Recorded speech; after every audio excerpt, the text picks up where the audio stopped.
네, 우리 무용수 가운데에 발레하는 무용수가 있죠. 보면 굉장히 아름답습니다. 보기에는 참 아름다운데 이 무용수 한 사람을 세우기 위해서는 최소 10년이 걸린대요. 가장 먼저 근육의 구조, 이 몸의 근육의 구조를 공부하고 그리고 완벽한 동작을 위해서 수도 없이 반복 연습한 후에야 비로소 자기 몸을 자기가 마음껏 안무를 할 수 있답니다. 그러니 얼마나 연습을 많이 하겠어요. 이 발레하는 무용수들 발을 보면 이건 뭐 사람 발이 아니에요. 너무너무 정말 말로 할 수 없을 만큼 그렇게 굳어져 있습니다. 그런데 이 발레만 그런 게 아닙니다. 사실 모든 운동이 다 마찬가지예요. 이 운동에 전문가가 되기 위해서는 프로가 되기 위해서는 정말 많은 연습을 해야 합니다. 그런데 예수님의 제자는 어떨까요? 예수님의 제자 역시 마찬가지라는 것이죠. 우리가 신앙과 또 하나님이 주신 비전을 세워나가기 위해서는 우리가 말씀에 대한 훈련을, 기도에 대한 훈련, 경건 생활에 대한 훈련을 거듭해 나가야 합니다. 우리가 이러한 경건 생활, 영성 생활에 힘쓰지 않으면 우리의 신앙은 점점점 안일해져요. 나태해집니다. 어느 순간부터 예배 드리는 게 힘이 들고 기도하는 것이 힘이 들고 그리고 또 말씀 보는 것이 힘들어진다는 거예요. 그래서 우리가 제자된 삶을 살기 위해서는 반복해서 계속 훈련을 해야지 우리가 하나님과 함께 동행하는 삶을 살 수 있습니다. 우리가 불완전한 세상에서 하나님의 백성으로 사는 것은 결코 쉽지가 않습니다. 오늘 하루 여러분 어땠어요? 우리의 삶의 터전에서 세상 사람으로 살아가는 건 그렇게 어렵지 않습니다. 그러나 하나님의 백성, 그리스도인으로 살아가는 것은 참 힘들어요. 왜냐하면 하루에도 몇 번씩 갈등이 있죠. 그냥 한번 해버려? 이런 생각이 들죠. 한번 해붙여? 한번 그냥 성격대로 한번 해? 막 이런 생각이 막 들어요. 저도 어제 모임을 하는데 모니터 조금만 올려주세요. 꼭 한 사람이 긁는 사람이 있어요. 그 사람이 LG 부장 출신인데 작년에 은퇴를 했어. 은퇴를 하고 나니까 이 사람이 할 일이 이제 없잖아요. 그러니까 여기저기 돌아다니면서 말질을 한다고 그러죠. 말질. 일거리를 만들어. 이 사람하고 부딪히고 저 사람이 부딪히고. 왜 그러느냐?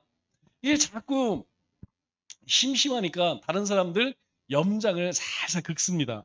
그런데 다른 사람들은 뭐 화도 내고 뭐 세상 사람들처럼 그렇게 하는데 제가 목사이다 보니까 무조건 참아야 돼. 왜냐하면 거기에 맞춰서 같이 그렇게 하면 꼭 하는 얘기가 있어요. 저 목사가 저 교회 다니는 것들이 그 소리 듣기 싫어서 참는 거죠. 고민합니다. 그러다가 실패하는 경우도 많이 있죠. 그럼에도 우리는 하나님이 주신 약속을 붙들고 또 말씀을 실천하며 우리가 나갈 때에 우리의 삶은 하나님이 기뻐하시는 그런 삶을 살아갈 수 있게 됩니다. 예수님께서 제자들을 세상에 보내시면서 당면한 현실과 세상의 본질에 대해 말씀해 주시죠.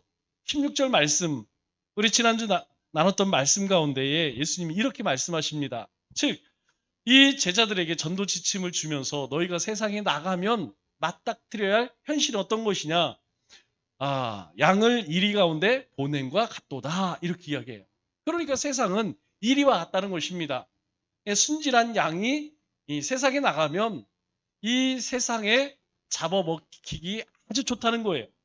그래서 예수님께서 너희가 뱀처럼 지혜롭고 비둘기처럼 순결해라. 그렇지 않으면 이 이리 가운데에 잡아먹히게 된다는 것이죠. 그리고 예수님은 또 한 가지 우리에게 신앙의 원리를 알려주십니다. 그게 바로 오늘 17절인데 17절에 먼저 우리에게 사람들을 삼가하라 이렇게 말씀합니다. 예수님께서 전도를 나가는, 즉 이 세상 가운데에 살아가는 하나님의 백성들에게 당부하는 것이 무엇이냐면 사람을 삼가라. 이것이 우리 신앙생활의 원칙 가운데 하나라는 거예요. 그러면 여기서 이야기하는 사람은 어떤 사람을 이야기할까요? 우리가 세상에 만나는 모든 사람들, 그들을 이야기할까요? 아닙니다. 여기서 이야기하는 이 사람들은 바로 사탄에 매여 있는 사단의 종을 이야기하는 거예요. 악한 영에게 붙들려 살아가는 인생들을 이야기하는 것입니다. 우리가 찬찬히 우리 주변을 바라보면 이 죄에 매여서 사탄에 매여 사는 사람들이 얼마나 많은지 모릅니다. 이들을 조심하라는 거예요. 이 사람들을 주의해야 한다, 이렇게 말씀을 하죠. 그래서 예수님은 이 사탄에 매여 있는, 사탄에 얽매여 있는 그런 네 부류의 사람들을 오늘 우리에게 말씀해요. 먼저 주님께서 말씀하시는 첫 번째 사람들은 어떤 사람들이냐? 17절 말씀을 보니까 이렇게 이야기하죠. 그들이 너희를, 이렇게 이야기합니다. 그들은 누굴까요? 이들은 바로 종교 집단 속에 우리가 함께 신앙생활하는, 이 신앙생활하는 그 속에 양의 가죽을 쓴 이리의 무리가, 이리와 같은 사람이 있다, 이렇게 말씀하고 있는 것이죠. 그래서 우리는 이런 사람을 조심해야 돼요. 우리와 함께 이 공동체, 믿음의 공동체 안에 있기 때문에 우리는 저 사람이 다 양이구나, 저 사람이 다 하나님의 사람들이구나, 그렇게 생각할 수 없다는 것이죠. 그래서 그러한 사람들, 이 성령에 매여 있고 하나님 말씀에 매여 있는 것이 아니고 이 악한 것에 매여 있는 사람들에게 너희가 경솔하게 행동하거나 또 그 사람들에게 함부로 마음을 주지 말라는 거예요. 그 사람들에게 빌미를 주지 말라는 것입니다. 여러분, 그런 사람들에게 내가 어떤 불평을 이야기해 보잖아요. 그러면 그 불평에 대해서 우리가 함께 기도하자, 우리가 말씀 안에서 해결하자, 이렇게 이야기하지 않습니다. 그것을, 그러한 문제들을 어떻게 해요? 문제 삼아서 자꾸 일을 크게 만들어. 그런 사람들에게 마음을 줬다가는 큰일 납니다. 그래서 그들이 누구냐? 바로 이 신앙인들을 이야기하는 것이죠. 종교인들을 이야기합니다. 당시로서는 유대인이죠. 그 안에는 종교 지도자들도 포함되어 있습니다. 왜 주님께서 이렇게 말씀하시느냐? 그들 안에 하나님이 없어요. 하나님의 이름을 부르지만 하나님이, 누가 하나님이냐? 다 자기 자신이 하나님이 된 사람들이죠. 그러니까 하나님 위치에 자신이 올라가 있는 사람들, 그러한 사람들을 조심하라는 것입니다. 왜 조심해야 되느냐? 이렇게 이야기해요. 그들이 공회에 너희를 넘겨주겠고 그들의 회당에서 너희를 채찍질한다, 이렇게 말씀하죠. 다시 이야기해서 함께 신앙생활, 우리가 함께 하나님을 섬기는 것 같지만 한 하나님을 섬기지 않는다는 거예요. 우리가 섬기는 하나님과 이들이 섬기는 하나님은 다르다는 것입니다. 오늘날 우리가 이 교회를 혼잡하게 하는 두 부류의 사람이 있어요. 여러분, 이런 사람들 조심해야 됩니다. 첫째는 극단적 이기주의 집단, 극단적 이기주의. 좀 더 쉽게 이야기하면 만사 형통파가 있어요. 또 기복주의파가 있습니다. 말은 천상유수인데 행함이 없는 사람들. 여러분, 이런 부류 조심해야 돼요. 이 언행일치, 신행일치, 믿는 것과 행함이 없는 것, 말하는 대로 행하지 않는 것, 여러분, 이런 사람들 조심해야 됩니다. 왜냐하면 10중 8구는 가짜일 가능성이 높아요. 또 한 가지 부류는 자유주의입니다. 이 자유주의의 대표적인 사람들이 영주주의라고 그랬죠? 이제 우리는 구원받았어? 나는 구원받았어. 나는 예수님을 나의 구주로 그리스도로 이렇게 영접했으니까 나는 무슨 죄를 져도 다 용서받고 천국 갈 거야. 그거 아니라고 그랬죠? 우리가 예수님을 영접한다는 것은 예수님의 말씀을 쫓아 산다는 거예요. 같은 말입니다. 나는 예수님을 믿습니다. 이 말은 나는 예수님의 말씀대로 살겠습니다. 같은 말입니다. 그런데 나는 예수님을 믿습니다 라고 해놓고 예수님의 말씀대로 살지 않으면 그 예수님 안 믿는 거예요. 이걸 자꾸 혼란스러워, 많은 사람들이 여기에 속아요. 이런 사람들을 조심하라는 것입니다. 우리가 성경을 잘 알아요. 아는 게 중요한 게 아닙니다. 안다면 그 말씀대로 살아가야 한다는 것이죠. 하나님의 말씀을 참 잘 알아. 그런데 그 말씀대로 살지 않는 것, 그것은 신앙인이 아니라 그저 종교인이라는 거예요. 바로 이러한 사람을 첫째 조심해야 한다는 것입니다. 두 번째로 19절 말씀을 보면 정치적으로 주의할 사람이 있다는 겁니다. 너희가 나로 말미암아 총독과 임금들 앞에 누가 함께 신앙생활하는 하나님을 섬기는 그 유대인들이죠. 그들은 다 하나님 섬기는 사람들입니다. 그들이 누구 앞에? 총독과 임금 앞에 이렇게 이야기하죠. 그럼 간다는 거예요. 그런데 이 총독과 임금은 누구를 의미합니까? 당시에 정치 지도자들을 의미하죠. 이들이 왜 문제가 되느냐? 이 로마 시대 때에는 가장 큰 문제가 황제 숭배였습니다. 그러니까 이들은 황제를 하나님처럼 그렇게 섬기는 사람들이에요. 그런데 우리는 하나님을 유일신으로 섬기기에 이 기독교인들과 이 정치 지도자들과는 함께 할 수가 없습니다. 같이 할 수가 없다는 것이죠.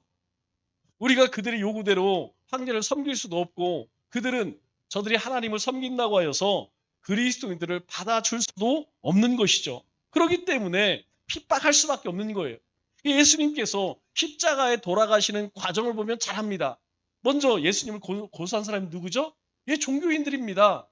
바로 하나님을 신실하게 하나님의 언약 백성이라고 하는 선민이라고 하는 이스라엘 백성들, 유대인들이 예수님을 고소했고 예수님이 무죄인 걸 알면서도 빌라도는 이 총독은 정치적으로 이 예수를 놓아줬다가는 자기에게 화가 올 것 같아서 바로 예수님을 십자가에 못 박게 되었다는 것이죠. 그래서 예수님께서 두 번째로 조심해야 할 사람들은 바로 이러한 사람들이라는 것이죠.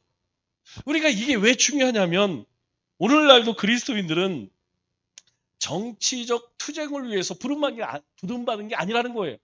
첫 번째로 뭐라고 이야기하느냐? 바로 종교 유대인들에 의해서 너희가 총독과 임금 앞에 끌려갈 것인데 그 앞에서 뭘 해야 하느냐? 그들과 이방인에게 증거가 되게 하려 하심이라. 우리를 그들 앞에서 하나님의 살아계심, 예수 그리스도가 메시아 되심, 그리스도 되심을 우리를 통해 보여주시기 위함이라는 거예요. 유대인들과 같이 이 정치 지도자들과 하나가 되어서 오히려 하나님 나라의 일을 방해하는 것이 아니고 너희가 그들 앞에 끌려간다 할지라도 너희는 그 앞에서 복음을 증거할 수 있는 그러한 사람이 되어야 한다는 것이죠. 그럼에도 불구하고 오늘 이 시대를 보면 어떻습니까? 우리가 이 정치하는 정치 지도자들 또는 이 정치꾼들 앞에서 그리스도의 삶의 모습을 보여주지 못하고 오히려 정치투쟁을 해요. 이것이 문제라는 것입니다. 여러분 이것은 세상에서만 그런 것이 아니에요.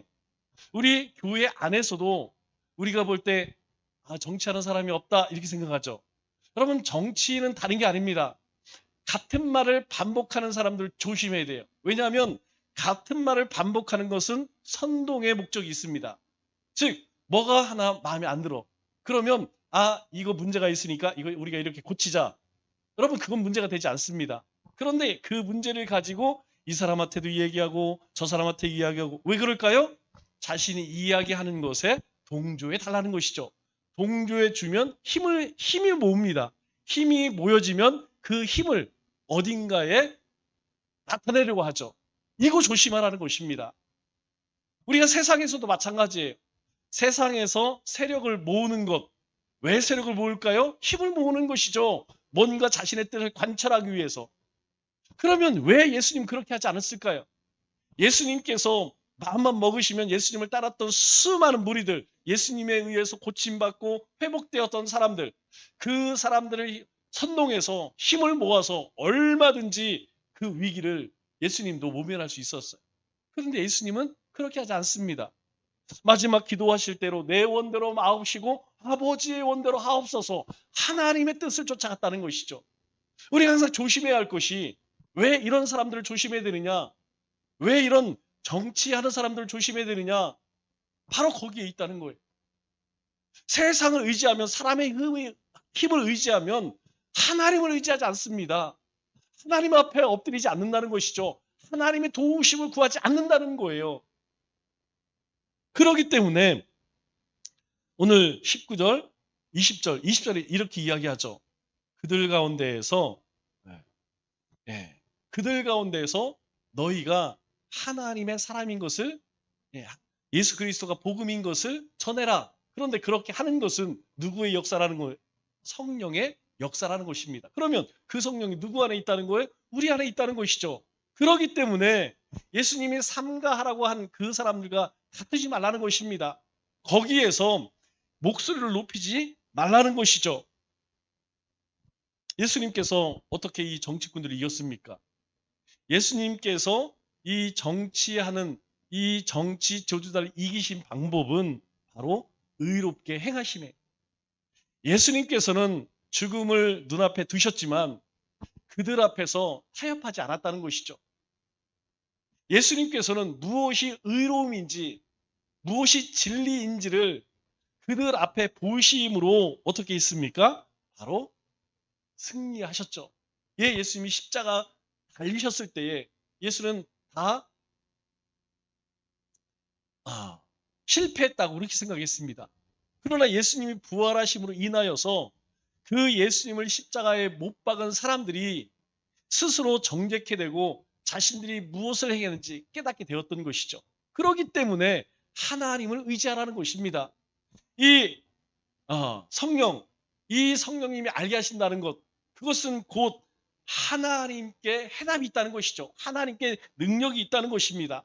그러므로 우리가 이러한 사람들, 세상에 속한 사람들, 정치하려고 하는 사람들과 싸우려고 하지 말라는 거예요. 그들을 불쌍히 여기려는 것입니다. 악한 자들, 악한 것에 매여 있는 사람들, 여러분 그들과 싸워서 우리가 유익될 게 무엇이 있을까요? 없습니다. 유익이 될 것이 하나도 없다는 것이죠. 세 번째로 21절 말씀을 보면 우리가 경계할 대상 세 번째로 우리 가정 안에 있다라고 이야기해요. 이 말씀을 보면 섬뜩합니다. 끔찍합니다. 형제가 형제를, 아버지가 자식을 죽이는데 내주며 자식이 부모를 대적하여 죽게 하리라. 정말 무서운 말씀이죠. 그런데 이러한 일들이 일어난다는 거예요. 가정은 피로 맺은 혈육 공동체입니다. 우리말에도 있죠. 피는 물보다 짙다. 그러나 그렇지 않을 수도 있다는 거예요. 이 가족 안에서 분쟁이 일어나면 세상 원수보다 더 무서운 원수가 될 수 있다는 거예요. 왜 그렇습니까? 가장 가깝기 때문에 우리가 더 많은 기대를 해요. 그리고 더 많이 사랑했죠. 그런데 반대로 그로 인하여 상처를 받으면 회복하기 어렵습니다. 그래서 이 형제 간에, 가족 간에 한번 의가 나면 어려워요. 그 다음이 어디입니까? 이 교회 공동체예요. 우리가 다 경험하지 않습니까? 우리가 세상 모임이나 뭐 직장에서 싸운 거는요, 큰 문제가 되지 않아요. 그냥 한번 만나서 화해하면 다 풀어집니다. 그런데 교회 안은 안 그래요. 우리가 이 신앙 공동체, 이 신앙 공동체에서 한번 상처를 받으면 기본이 10년입니다. 웬만해서는 죽기 전에는 안 잊어버려요. 잘 화해가 안 됩니다. 이상해요. 우리가 세상 사람들은 그렇게 잘 용서하고 세상에서는 그냥 관대한데 이 믿음의 공동체에서는 잘 안 됩니다. 가정에서도 마찬가지라는 것이죠. 이 가정에서 가장 해결 안 되는 것이 성격 문제가 아닙니다. 신앙 문제, 이 종교적 문제는요, 극복하기 어려운 한계. 우리가 그러한 사람들을 어떻게 하라고요? 삼가라, 경계해라, 조심해라 이렇게 말합니다. 가족 안에서 다투어봐야, 종교적인 문제로 신앙 문제로 다투어봐야 유익이 안 된다는 것이죠. 우리가 그렇기 때문에 그들을 위해서 해야 할 것은 첫째는 인내해야 돼요. 참아야 됩니다. 아무리 이 우리가 신앙생활 하는 것에 대해서 비꼬고 조롱하고 모욕한다 할지라도 그것에 대해서 똑같이 대응하면 그 순간 망하는 거예요. 영원히 돌아오기 어렵습니다. 그렇기 때문에 첫째는 참아야 돼요. 무슨 소리를 해도 인내해야 됩니다. 나중에 예수님 믿으면 본인이 알아요. 부끄러운지. 두 번째로 해야 할 일은 무엇이냐면 기도해야 됩니다. 여러분 그 영혼을 그 마음을 누가 바꾸겠어요? 그리고 세 번째로는 잘 섬겨줘야 돼요. 우리 미운 놈 떡 하나 더 준다고 그랬죠? 그 사람이 우리 가족 가운데에서 그렇게 예수님께서 말씀하신 대로 그냥 경계할 그 사람을 부끄러울 만큼 섬겨주면요. 함부로 하지 못합니다. 우리가 그렇게 하지 못하기 때문에 우리에게 행복하게 하는 거예요. 그리고 네 번째로 22절 말씀을 보니까 사회적으로 조심해야 할 대상을 말하죠. 이렇게 이야기합니다. 또 너희에게 내 이름으로 말미암아 모든 사람에게, 여기서 이야기하는 모든 사람은 바로 사회의 모든 우리가 만나는 그런 계층을 이야기하는 것이죠. 우리가 살고 있는 사회는 어떤 사람이 살아갑니까? 내가 아무리 찾아봐도 이런 사람들이 다 부도덕적인 사람들, 불신, 그리고 물질적이고 세속적인, 여러분 하나님 없는 대부분의 사람들은 그렇게 살아갑니다. 쉽게 이야기하면 빛과 진리를 거부한다는 것이죠. 야, 우리가 좀 진실하게 살자, 우리가 정직하게 살자. 예, 대답은 잘합니다. 그러나 절대로 그렇게 살아갈 수가 없다는 것이죠. 왜냐? 그것이 이미 일평생 그렇게 살아왔기 때문에 내가 진실되게 살고 싶어도 살아갈 수가 없다는 것이죠. 또 그렇게 살면 자신들의 거짓과 불의가 드러나기 때문이에요. 그래서 뭐라고 이야기합니까? 미움을 받을 것이나. 세상 사람들에게 하나님의 백성들은 항상 미움을 받을 수밖에 없어요. 왜? 하나님의 사람들을 만나게 되면 자신들의 모습이 보여지거든. 여러분 하나님 만나는 사람들이 뭐 술 한잔 먹으러 갑시다 이런 얘기 하겠어요? 하나님의 사람들은 항상 예수님 얘기할 수밖에 없습니다. 그리고 우리가 어떻게 살아야 하는지 달라요. 그렇기 때문에 그들은 우리를 미워할 수밖에 없다는 것이죠. 그래서 예수님께서 요한복음 15장 19절에 이렇게 이야기합니다. 너희가 세상에 속하였으면 세상이 너희를 자기 것이라고 사랑할 것이다. 그런데 너희가 세상에 속하지 아니하고 내가 너희를 세상에서 택하였으므로 세상은 너희를 미워할 것이다. 우리는 어디에 속해 있다고요? 예수님이 우리를 택하심으로 하나님께 속해 있다는 거예요. 소속이 다르다는 거예요. 우리가 소속이 다르기 때문에 세상은 항상 우리를 미워할 수밖에 없다라고 그렇게 말씀하고 있습니다. 그리스도인은 세상에서 환영받는 사람이 아닙니다. 미움받고 핍박받는 사람들이 그리스도인이에요. 그렇다면 여러분 어떻습니까? 세상 사람들에게 미움을 받습니까? 사랑을 받습니까? 만일 세상 사람들이 나를 너무 사랑해. 무엇을 의미할까요? 다르지 않다는 것입니다. 내 삶의 거룩함을 잊어버렸다는 거예요. 만일 우리의 삶이 거룩함이 살아있다면 여러분 세상 사람들은 우리를 절대 사랑할 수가 없어요. 우리를 가까이 할 수가 없습니다. 세상에서 가장 무서운 두 부류의 사람이 있습니다. 첫째는 아무것도 안 갖기로 결심한 사람. 나는 잃을 게 없어. 나는 가진 게 아무것도 없어. 마음대로 해. 세상 사람은 막 그런 얘기하죠. 배째 그러죠. 나는 뭐 가진 게 없으니까 마음대로 해. 이 사람이 제일 무섭죠. 또 한 부류는 죽기로 결심한 사람. 그런데요. 그리스도인은 이 두 가지를 다 가진 사람입니다. 여러분 잘 생각해 보세요. 우리는요. 예수 그리스도 외에 중요한 게 없습니다. 그리고 우리는 지금도 주님이 오라고 하시면 주님이 부르시면 지금이라도 달려갈 수 있는 그런 믿음을 가지고 있어요. 이 두 가지만 우리가 결심하고 나면 사실 우리가 살아가는 것에 대해 두려움이 별로 없습니다. 그래서 예수님은 우리에게 뭐라고 말씀하시느냐? 약속이 있는 기다림의 삶을 살라고 말씀하시죠. 우리 22절 하반절과 23절 말씀을 보면 끝까지 견디는 자는 어떻게 한다고요? 구원을 얻으리라. 예, 우리 주변에는 이와 같이 우리가 경계할 대상들이 우리 주변에 그득하다는 거예요. 그러나 이것을 이기면, 이것을 견디면 구원을 얻으리라 라고 말씀하시면서 23절에 뭐라고 이야기해요? 이 동네에서 이렇게 박해하거든, 이쪽에서 핍박하거든, 그냥 거기에서 핍박받지 말고 피하라, 이렇게 말씀하죠. 우리가 핍박을 받지만 그들을 원망하거나 불평하거나 그렇게 하지 말라는 거예요. 사랑으로, 인내함으로 그들을 품어주라, 이렇게 말씀합니다. 사랑은 우리에게 뭐라고 말하고 있죠? 우리 히브리서 이야기하는 것처럼 사랑은 오래 참는, 사랑은 참는 거예요. 여러분, 믿음은 어떨까요? 믿음도 참는 겁니다. 믿음도 기다리는 거예요. 주님의 말씀이 우리의 삶 속에 이루어질 때까지 인내하는 것입니다. 기다리는 것이에요. 그래서 히브리서 10장 36절에 우리에게 이렇게 말씀하죠. 너희에게 인내가 필요함은, 우리의 삶에 인내가 왜 필요해야 되느냐? 너희가 하나님의 뜻을 행한 후에 약속을 받기 위함이라. 이 하나님의 뜻이 무엇입니까? 하나님의 뜻은 우리가 구원으로 생명 얻는 것이죠. 우리가 생명 얻은 후에 우리의 삶에 그 약속이 이루어지기 위해서는 어떻게 되느냐? 인내해야 된다는 거예요. 근데 신앙생활, 예수님을 영접하는 건 하나님의 은혜로 하나님 역사하면 순식간에 일어납니다. 그러나 믿음의 삶을 살아가는 것은 일평생이, 이게 어렵다는 것이죠.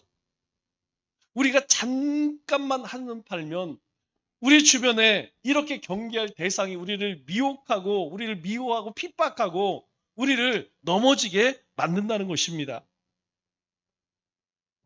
말씀을 맺도록 하겠습니다. 성경은 우리에게 예수님이 다시 오시리라 이렇게 말씀합니다. 주님이 오시면 그날에 주님이 약속하신 모든 것이 다 이루어질 것입니다. 그래서 그리스도인들의 기다림은 약속이 있는 기다림이라는 것이죠.